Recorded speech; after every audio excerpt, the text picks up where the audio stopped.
आदा दहायो नोंनि नैबे स्टाफा बुंबाय बेखौ सोबादों मादों होननानै आरो नोंनावबो कल खालामदों होननानै स' थारैनो बाथ्राया मारमोन बेखौ एसे फोरमायना होयोब्ला रायजो राजाफ्रा बिराद सोंदों माने लैहोर लैहोरा बेयाव फैनानै खालामदों मादों स' बिनि सोमोन्दै एसे नोंजोंबो रायज्लायदों बाहराव। आच्छा फार्स्ट आङो बेखौनो बुंनो नागिरदों मोनसे जा मैया न'खराव जोंहा आंनि बिखुनजो असे जोंहा ज' थायोमोन दा बियो मैया एक्सपायार जानानै थांदों। दा मैया आङो दखानाव फैनो हायाखै बा दखानखौबो आङो बन्द' खालामस्लाबनो हायाखै।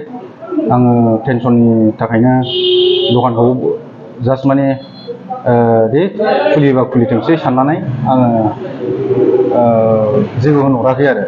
दा आं मैया फैयै समावहाय जे घटना जानानै थांदों बिनि थाखाय आङो जोबोद दुखु मोनदों। माने बेबायदि जानाङामोन। फैनायाथ' बयबो फैयो दखान हिसाबै रेस्टुरेन्ट हिसाबै बयबो जाफैयो। दा आंनाव जे मैया घटना जानानै थांदों बे घटना खालामग्रा बा जाथाय खालामग्रा सुबुंफ्रा आंनाव फैदों। फैनानै जे जोंनि मेनेजार आंनि दखाननि जे मेनेजार बेहा रायलायनाया एसे प्रब्लेम माने लेंगुवेजटिकआव एसे प्रब्लेम जायो। रायलायनो बारा मोजां जाया बारा सुरबो जाया माने बबेबा मोनसे बाथ्राखौ लानानै हयथ' बार्गेनिं जादों जानो हागौ।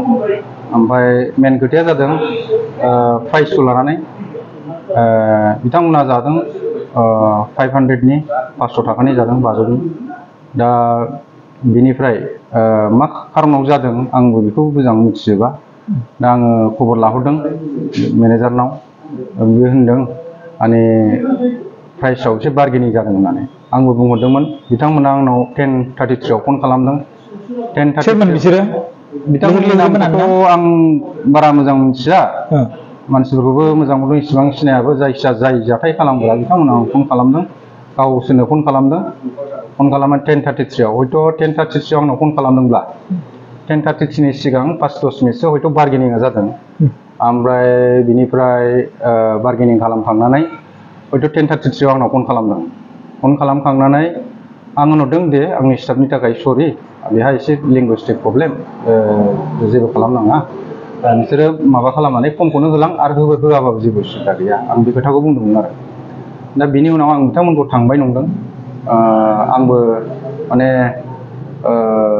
जे न'खराव जे घटना जाबाय थानाय बे घटनानि थाखाय आङो नांथाबबाय थानाय हिसाबै उन्दुनाय गैया जानाय गैया। आङो मैया हयथ' आं 8थासोआवनो उन्दुदों।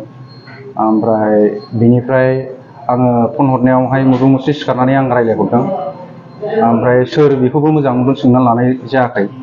बिनि उनावहाय आंनाव नाम्बाराथ' दं जेनेबा नाम्बारा दं। अके बिनि उनाव आंनाव खनसे आरो फन थांबावदों। आं बेजों खनथाम कन्टेक्ट जादों आरो नैबे गथ'नाव फन बुबाय थानायाव बिथांमोनजोंबो रायज्लायनो मोनदों एसे एनै।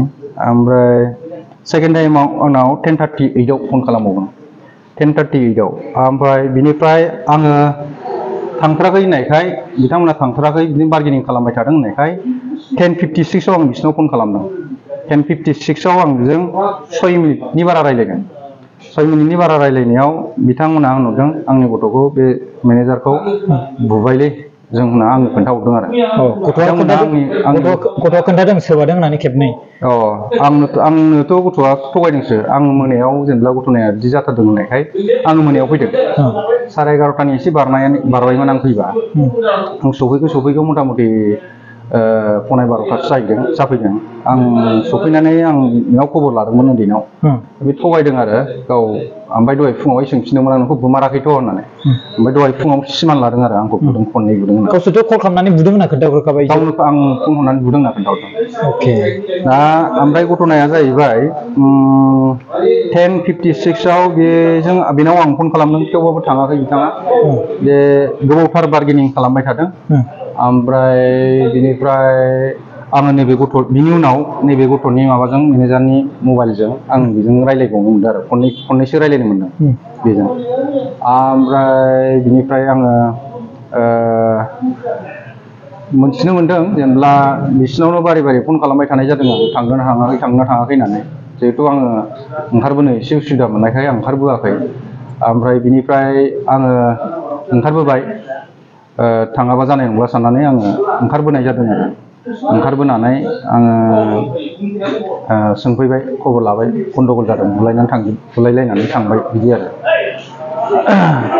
बेबादि जादों घटनाया दा इसिबां जे बेबादि जानांगौ बिदि बुलायनांगौ बेबादि आं सानाखैमोन आं माने नोंथाङा दुखु फोरमायो माने गावनि स्टाफखौ बुनायनि थाखाय आंथ' बिराद दुखु मोनदों आङो माने बिथांखौ नुदोंमोन माने बुनो नाङा जेबो खालामनाङा आं बिनि थाखाय आं सरि होननानै आं बुंखादोंमोन बिथांखौ आरो बिथांमोनहा जुदि बिदि सरि बिसेयावबाबो बिथाङा बुनानै गालांबाय आं बिनि थाखाय बिराद दुखु मोनदों आरो आङो भबिष्यतआव जाहाथे बेबायदि दाजाथों आङो बेनि थाखाय आरज गाबबाय आरो अके थेंक इउ